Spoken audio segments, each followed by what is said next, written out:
واد يا خالد، عايز اقول لك على سر بس ما تقولش لحد. عيب يا ابويا، قول ما تقلقش.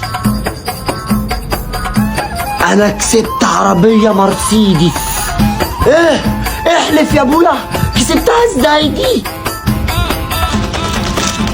خد اقرا.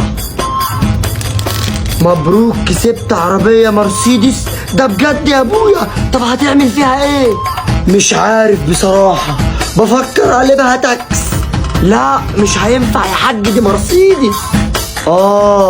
طب ايه رأيك اشغلها في الزفف تطلع زفف؟ فكرة حلوة دي، بس هتركنها فين؟ مش عارف بقى، ما انا خايف من العيال في الشارع يفضلوا يخربشوا فيها وبتاع. خلاص احنا نركنها في الجراج اللي على اول الشارع. توكلنا على الله. هات كده، يلا نخش على بتاع الجملة عشان نعرف هنستلمها منين. يلا بينا. السلام عليكم.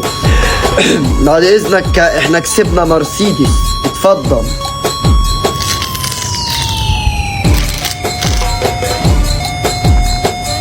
مبروك يا حاج.